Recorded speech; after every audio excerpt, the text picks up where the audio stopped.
ব্রজ প্রেম ব্রজ লীলাকে জানিয়েছেন আমার গৌর সুন্দর। মহাপ্রভু যেই সময় পৃথিবীতে আসে সেই সময় মানুষের মধ্যে ধর্ম বলে কোনো জিনিসই ছিল না,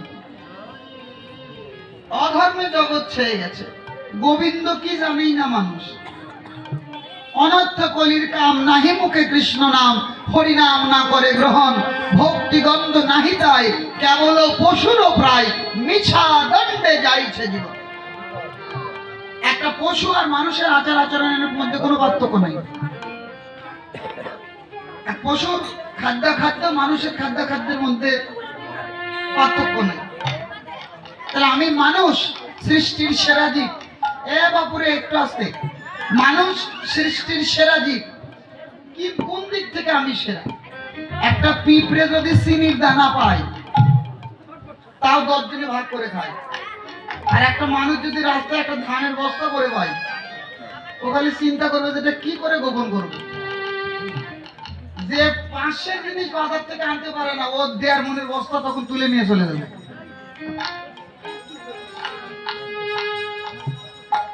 কোথায়? মানুষের মনুষ্যত্ব বোধই তো ভিতরে নাই। সবার আগে আমাদেরকে মানুষ হতে হবে, সাধু হওয়া পরের কথা। সাধু হওয়া পরের কথা, সাধু হওয়ার আগে মানুষ হতে হবে। মানুষ যদি কেউ হতে পারে তাহলে সে সাধু হতে পারবে। এখন বলতে পারবেন মানুষের পেট থেকে জন্ম নিয়ে কি মানুষ হয়নি? না। ওদের ছেলেকে যখন স্কুলে ভর্তি করে দেয় বলে কোথায় নিয়ে যাচ্ছেন? বলে স্কুলে দিয়েছি দাদা। কেন? বলে মানুষ করতে হবে না। মানুষের বাচ্চাই তো। দেখেন কুকুরের বাচ্চাকে কিন্তু কেউ বলে না দেখে কুকুর বানাতে হবে। ভেড়ার বাচ্চাকে কেউ বলে না এটাকে ভেড়া বানাতে হবে। কিন্তু মানুষের বাচ্চাকে বলে এটাকে মানুষ বানাতে হবে। তার মানে জন্ম নিয়েই মানুষ হওয়া যায় না, আচার আচরণেও মনুষ্যত্ব বোধটা ভিতরে আনতে হয়। তো যখন প্রকৃত মানুষ কেউ হতে পারবে, প্রকৃত মানুষ হতে পারলেই সে একজন আদর্শ ভক্ত হতে পারবে। প্রকৃত মানুষ হতে পারলেই তো সে ভগবত চরণে নিজেকে সমর্পিত করে দেবে। প্রকৃত অর্থ যখন জানতে পারবে তখন আর অন্য কিছু ভালো লাগবে না। আর এই কলিযুগের জন্য সত্য ত্রেতা দাপরের মতো যে কঠিন সাধনা এটা কলিযুগে নাই। সত্য যুগের মানুষ ওই জায়গায় কিসের মিটিং, পরিবাসক এখনো শেষই হয়নি। সত্য যুগের মানুষ তপস্যার দ্বারা ভগবানকে লাভ করেছে। নাকি কয়দিন তপস্যা করেছে? 1000 বছর।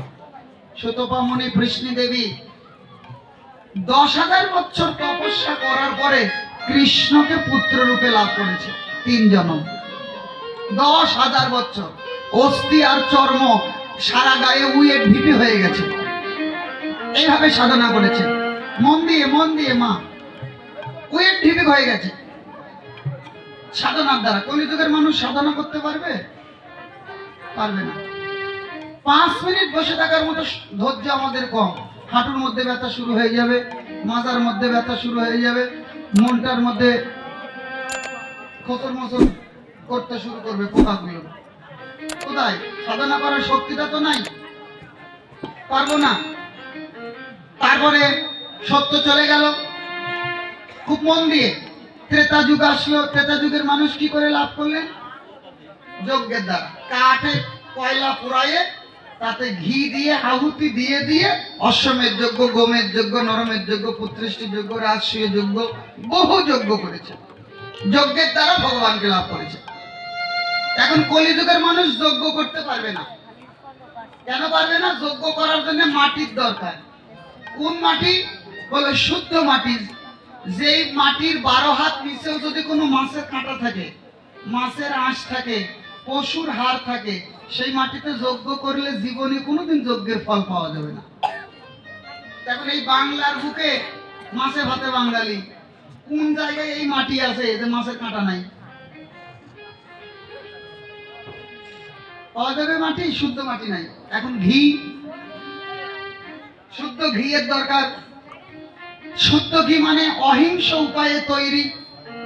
এখন দেখুন, অহিংস উপায় মানে একটা গরুকে যে পালবে, ওই গরুর জন্মের থেকে মৃত্যু পর্যন্ত নিরাপত্তা দিতে হবে। যে আমি কোনোদিন, তুমি দুধ দিলেও আমি তোমাকে খাওয়াবো, দুধ না দিলেও খাওয়াবো, আমি কোনোদিন তোমাকে বিক্রি করব না। তাহলে এইরকম করে গরু কয়জন পালেন? তা হতে হবে দেশি গরু, এবং তার দুধ দিয়ে তৈরি করা শুদ্ধ গাওয়া ঘি দিয়ে যজ্ঞে আহুতি দিতে হবে। কারণ দেশি গরু তো মানুষ পালেই না, খালি বিদেশি গরু, অস্ট্রেলিয়ান, অমুক তমুক। দেশি গরুর দুধ কম হয়। আবার খড়ি, যে কাঠটা দিয়ে যজ্ঞ হবে, সেই কাঠটাও হতে হবে শুদ্ধ। যান দোকানে যান, দোকানদাররা চন্দন কাঠ এনেছে, বাড়ি দিয়ে ঘষবেন, একটুকু গন্ধ লাগবে না, খালি স্যাংটা স্যাংটা গন্ধ, একটুকু চন্দনের গন্ধ। কাঠ নাই, ঘি নাই, মাছি নাই, যে যজমান পুরোহিতের দ্বারা মন্ত্রোচ্চারণ করাবো, তার মুখটা হতে হবে শুদ্ধ। কৃষ্ণপুরের কমিটি বৃন্দ কি, কমিটি বৃন্দ কি, সারা কীর্তন শুনবে কি, কেউ বাড়িতে যাবে নাকি, এখানে বসে থাকবে কি? জয় শ্রী অর্চনার দ্বারা, পূজার দ্বারা মানুষ ভগবানকে লাভ করেছে। তো এই পূজাটাও কলিযুগ করতে পারবে না। এক দুর্গা পূজা করতে গেলে, বড় পূজা কি আমাদের হিন্দুদের, দুর্গা পূজাই তো বড় পূজা বলা হয়, শারদীয় দুর্গা পূজা। একটা মেয়ের বিয়ের যে খরচ, তার চাইতে দুর্গা পূজার খরচ বেশি, জানেন? একটা মেয়ের বিয়ে তো 2 দিনে শেষ হয়, আর দুর্গা পূজা 5 দিন। পূজাতে কি লাগবে বললো? ওই যে মাটি লাগবে কত জায়গা, নদীর উভয় কূল মৃত্তিকা, চতুষ্পদ মৃত্তিকা, বরাহদন্ত মৃত্তিকা, বৃষশৃঙ্গ মৃত্তিকা, গঙ্গা মৃত্তিকা, কত মাটি, 10 জায়গা, সম্ভবত 10 জায়গার মাটি লাগে। আবার কত গাছের ছাল লাগে, কত গাছের পাতা লাগে, কত জায়গার ধুলা লাগে, কত রকমের ফুল লাগে। একটা আমরা জোগাড় করতে পারি? ওই তো দশকর্মার ভান্ডারে যাই, ও যা যাদের কলের থেকে জল ভরাই ভরাই রেখে দিয়েছে, ওটাই নিয়ে নিই। একটা পূজা করতে 7 জায়গার জল লাগে, গঙ্গা, যমুনা, গোদাবরী, সরস্বতী, নর্মদা, সিন্ধু, কাবেরী। 7 জায়গার যদি জোগাড় করতে না পারে, 4 জায়গাটা লাগবেই। 4টার একটা গ্রাম খুঁজলে হয়তো একবারই গঙ্গা জল পাওয়া যাবে। ওই আমরা আহ্বানী মন্ত্রের দ্বারা গঙ্গেশ্চ যমুনে চৈব গোদাবরী সরস্বতী নর্মদা সিন্ধু কাবেরী জলস্মিন সন্নিধিং কুরু, আহ্বান করে গঙ্গাকে বানাইয়ে নিই। দুর্গা পূজায় শাড়ি লাগবে 50টা, আর আমি 3টা দিয়ে বললাম ঠাকুর মশাই মেকআপ করেন। আর ভোগের যদি দেখা হয় আরো দুরবস্থা, ওই সময় পাওয়া যায় দেখবেন বুড়ে বুড়ে ক্ষীরে, তার সাথে পোকা খাওয়া আতপ চাল, 1 টাকা দক্ষিণা ওই সরার উপরে, আর গামছা টানা দেওয়া হবে না, এত বড় বড় গামছা, এই দিয়ে পূজাটা সারেন। আর বক্সের বেলাতে কিন্তু অভাব নাই, মদ খাওয়ার বেলাতে অভাব নাই, শহর বন্দরে আরো বেশি। টাকা তুললো পূজার নামে, মদ খেয়ে টাকা শেষ। পুরোহিতের সময় টাকা বের হচ্ছে না, যে ঠাকুর মূর্তি তৈরি করেছে তার বেলায় 1000 টাকা কম। মূর্তিকারের মন যদি সন্তুষ্ট করা না যায়, ওই মূর্তিতে জীবনেও প্রাণ প্রতিষ্ঠা হবে না। যারা মূর্তি বানায় দিয়েছেন তার টাকা আগে শোধ করতে হবে, তারপরে আপনি পূজা করতে পারবেন। আমার পাড়াতে পূজা হলো, মূর্তিওয়ালা বলছে এবার টাকাই দেয়নি রে, বলছে এখনো 5000 টাকা পাওয়া যাবে রে, কত কি অশান্তি, আমি বানাও কে তুমি? ঢাকো বাজে নিল, টাকাই দেয়নি রে, তুই কয় মাস হয়ে যাচ্ছে পূজা কিস্তি দেওয়া লাগবে, আমি ভালোই কাম। তাহলে চিন্তা করেন, মূর্তিকারের মন সন্তুষ্ট হয়নি, পূজা শেষ, ঠাকুর জলে খেয়ারটার পচে শেষ, অথচ মূর্তিকার এখনো টাকাই পাইনি, ওই পূজা মা জীবনেও গ্রহণ করবে না। এটা আমার কথা না বাবা, এগুলো শাস্ত্রের কথা। আর শাস্ত্রের শুদ্ধ কথাগুলো একটু করা বেশি, একটু করা মনে হবে। হ্যাঁ, মাকে এনেছো ডেকে, পূজা করছো করো, আমি কাউকে মানা করব না, করবে, কিন্তু পূজার মতো জানি হয়। 5 দিনই মায়ের মহা সেবার ব্যবস্থা করতে হবে। 1-2 পদে তরকারি রান্না করে ভোগ দেওয়া যাবে না, এক দুই থালাতে ভোগ দেওয়া যাবে না, ওখানে ভোগের থালা যাতে গোনাই না যায় এতগুলো দিতে হবে। রাজার কন্যা, গিরিরাজের কন্যা ভগবতী, তার সেবা সাধারণ সেবা হয় না, রাজ সেবা হতে হবে। রাজ পোশাক, বইয়ের বেলায় শাড়ি 10,000 টাকা, তাও শেরপুরেরটা পছন্দ হয় না, বগুড়াই যাবি। আর মায়ের বেলায় 8 হাত, তাও মাপলে 4 আঙ্গুল শর্ট, 8 হাত 4 আঙ্গুল শর্ট, শাড়ি পাওয়া যাচ্ছে না। তাহলে কি পূজা করে লাভ হবে? হবে না। এটা মহাপ্রভু জানতো যে কলির দ্বীপে গেলে একটাও পাবে না। এই যে কয়দিন পরে সরস্বতী পূজা, খালি দেখবেন যে যেগুলো ফেল করে ওগুলো নিয়ে পূজার করার বেশি ওদের চিন্তা, একটাও পাস করে না ওগুলো। সেগুলো দেখবেন পূজার কমিটি। ভালো করে পরীক্ষা করে দেখেন যে আমি কথা বলছি মিথ্যা না সত্যি, মিলাই নিয়ে। যেগুলো দেখবেন বছর বছর ফেল করে, ওদের সরস্বতী পূজা করার দাপট বেশি। টাকা তুলবি আর খাবি, টাকা তুলবি আর খাবি। এই পূজাতে আমরা তখনই পাস করতে পারবো যদি মা সরস্বতীকে আমরা গীতা পাঠ শোনাতে পারি, চণ্ডী পাঠ যদি শোনাতে পারি। ওই যে ডিক ডিক আওয়াজ, যে আওয়াজ দেও, মা সরস্বতী পরীক্ষার খাতায় নাম্বার দিতে গিয়ে ওই 1-এর পরে 0 দেওয়া বাদ দিয়ে 1-এর আগেই দেয়, 2 0 দিয়ে তারপরে 1 দিবে। কিন্তু ওটা আগে 1 দেওয়ার কথা ছিল, কিন্তু ওটা মনে নাই, ওই বক্সের সাউন্ডে কানের অবস্থা শেষ, ওদের নাম্বার ভালো হলো না। এই কারণে মহাপ্রভু জানতো এরা পূজা করতেও পারবে না। এই কারণে কলিযুগের জন্য একদম সহজ উপায় করে দিলেন, হরের নামই মুখে বলো,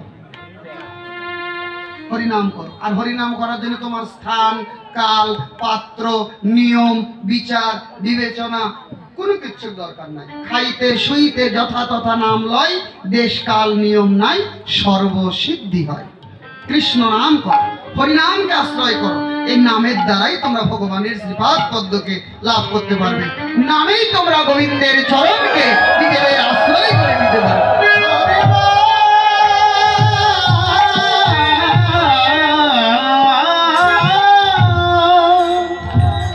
এটা মহাপ্রভু কলিযুগের জন্য একদম একদম সহজ উপায়। হরিনাম হইব কেবল, নিরন্তর প্রত্যেকটা নিঃশ্বাসে নিঃশ্বাসে, প্রত্যেকটা শ্বাস প্রশ্বাসে যেন কৃষ্ণ নাম হয়। আর কৃষ্ণ নামের সঙ্গে, কৃষ্ণ কথার সঙ্গে নয়ন বাড়ি বরিশানে প্রভুকে ডাক, তাহলে দেখবেন অচিরেই, বেশি দিন সময় লাগবে, অচিরেই তারা কৃষ্ণ কৃপাকে লাভ করতে পারে। আমাদের এই একটা যজ্ঞ থেকে, এই একটা কীর্তন যজ্ঞ থেকে অনেকের উপকার হয়। খালি মানুষের উপকার হয় না, খালি হিন্দুদের উপকার হয় না, সবার উপকার হয়। কারণ শাস্ত্র বিধান অনুযায়ী নামের ধ্বনি যতদূর পর্যন্ত যায় ততদূর পর্যন্ত কোনো অমঙ্গল প্রবেশ করতে পারে না। আচ্ছা, কীর্তনে কি গেলে মানুষই প্রসাদ পায়? মানুষের সাথে পশু, পাখি, কীট, পতঙ্গ এরা সবাই ভগবানের প্রসাদ পেয়ে নিজেদেরকে ধন্য করে নেয় এই একটা কীর্তন যজ্ঞ থেকে। আবার আমাদের কীর্তনের সংকল্প কি কার্ডের উপরে দেওয়া আছে, দেখবেন ওই দোকানে দেওয়া আছে, দেশ মাতৃকার শুভ কল্যাণ ও বিশ্ব শান্তি কল্প। তার মানে আমরা খালি আমাদের নিজেদের মঙ্গলের জন্য যজ্ঞ করি না,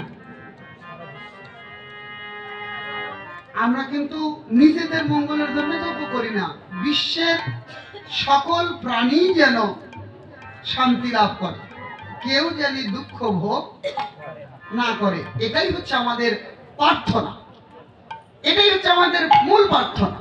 সবাই যেন শান্তি লাভ করে, সবাই যেন সুখী থাকে।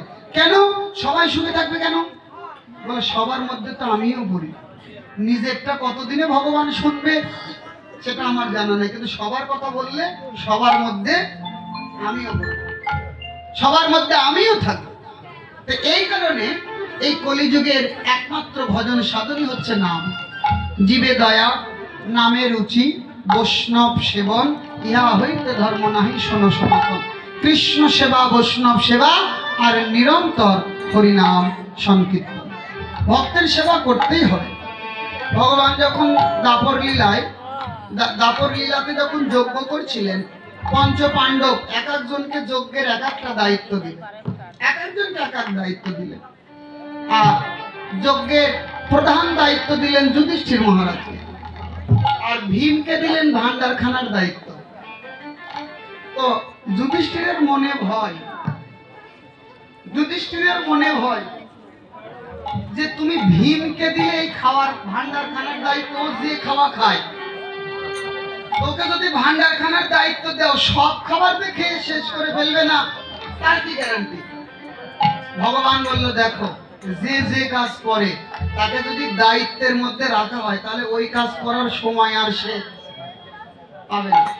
কীর্তনের সভাপতি কাকে বানাবেন? যারা বেশি বকবক করে তাদেরকে কীর্তনের সভাপতি বানাতে হয়, এবং বড় বড় করে নাম আগে, সবার আগে ওর নাম দেওয়া লাগবে উপরে। যারা শয়তানি করে, তাহলে দেখবেন ও আর শয়তানি করার সময়ই পাবে না। আমরা বুঝি না, ওকে কি করি, ওকে কোনো পদ দিই না, কিছু দিই না, দূরে রাখি। ও তো তখন খালি নিন্দা করবে, হ্যাঁ কীর্তন হলো, স্বাদ হয়নি, কিছু না, কীর্তনিয়া ভালো আনেনি, প্যান্ডেল ভালো হয়নি, খাওয়া দাওয়া ভালো নাই, নিজের গ্রামের দুর্নামি অন্য জায়গায় গিয়ে করবে। আর ওকে যদি দায়িত্ব দিয়ে গলার মধ্যে একটা গামছা দেওয়া হয়, তুমি সভাপতি, সেই আনন্দ হবে,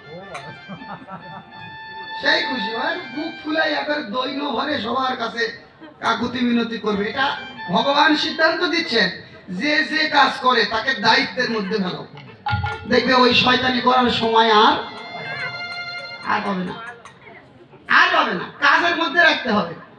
রাজার রাজ্যে দস্যু এসেছে, তো দস্যু কি কাজ না করে খায় না, আর ওকে যে কাজই দেয় ওই কাজ ওই এক দণ্ডের মধ্যেই করে ফেলে। বলে, মহারাজ যদি আমাকে কাজ না দেন, আপনাকে খেয়ে ফেলবো। তো পণ্ডিতদের স্মরণ নিলে পণ্ডিত বলেন, একে একটা কিছু ব্যবস্থা করতে হবে। বলে, যাও একটা বাঁশ কেটে আনো ঝাড় থেকে। আনলো, বলে এটাকে এমন ভাবে তেল তেলে করবে যাতে কোনো জায়গায় না ঠেকে। ও মনের সুখে এক দণ্ডের মধ্যে তেল তেলে করে ফেললো। বলে, এবার একটা চপচপা করে সরিষার তেল মাখাও। মাখানো হলো, বলো মাঠের মাঝখানে পুঁতে ফেলো। তোমার আজকের থেকে কাজ উপরে ওঠা আর নামা, ওঠা আর নামা। এটা হচ্ছে আজকে তোমার সারা জীবনের ডিউটি। ওই যে শুরু হলো, ওর আর অন্য কাজ করার সময়, ওই কাজ পেয়ে গেছে। তো শয়তানকে যদি কাজ দেওয়া হয়, তাহলে আর শয়তানি করার সময় সে পাবে না।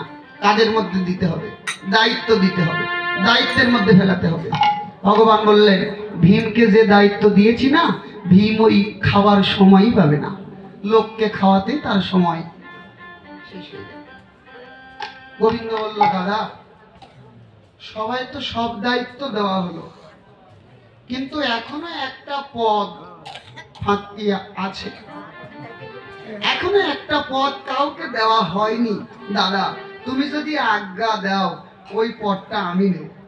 গোবিন্দ কথা শুনে যুধিষ্ঠির বলল, ঠিক আছে, যখন যজ্ঞের সব দায়িত্ব আমার, তাহলে তুমি যে দায়িত্বটা নিতে চাইছো, আমি তোমাকে সেই দায়িত্ব অর্পণ করলাম। তাহলে তুমি কি দায়িত্ব নেবে? বলল, দাদা, আমি ওই যজ্ঞের দরজায় দাঁড়িয়ে থাকবো। কেন? বলে, এই যজ্ঞের দ্বারের আমি দাঁড়িয়ে হব। এই যজ্ঞে যত ভক্তই আসবে যজ্ঞ দর্শন করতে, আমি যজ্ঞস্থলীর দ্বারে দাঁড়াই, নিজের হাতে যত ভক্তই আসবে, আমি ভক্তের চরণ ধোয়াই,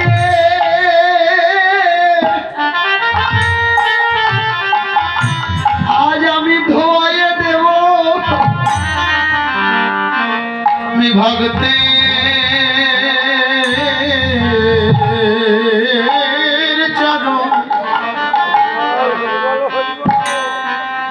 চরণ ধোয়ায়ে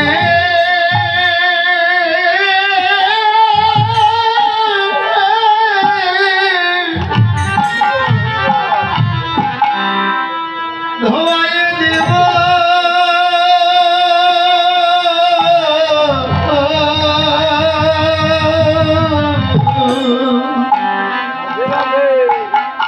আমি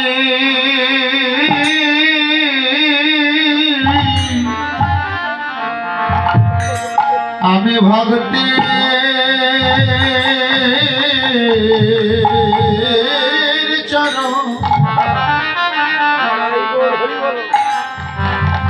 চরণ ধোয়ায়ে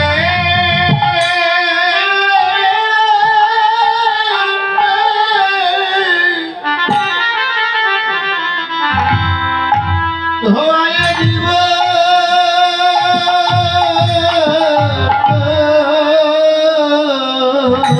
এই সাধু গুরু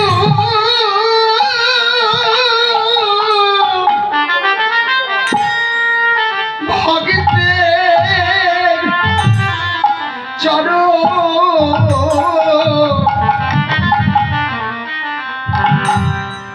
আমি নিজের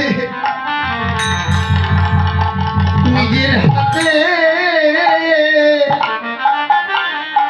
ভক্তের চরণ ধোয়ায়ে দেব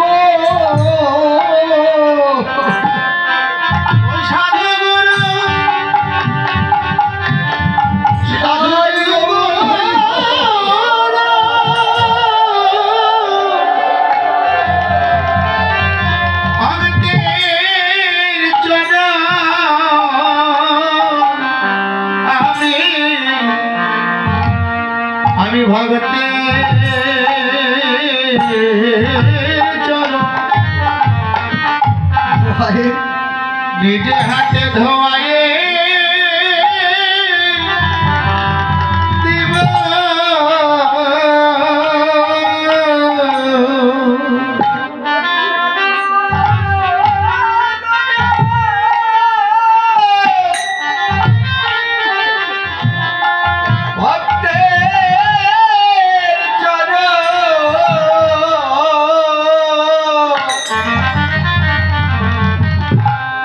আমি নিজে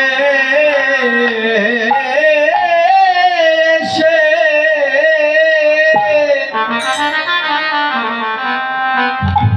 ভয়ে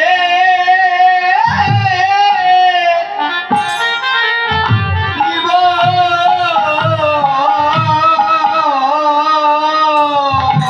ওরে নয়ন জলে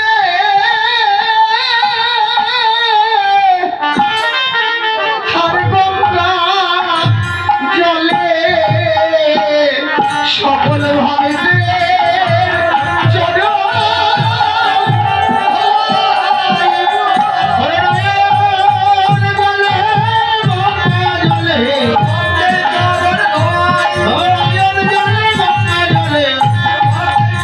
আমি ভক্তে চরণ ধোয়া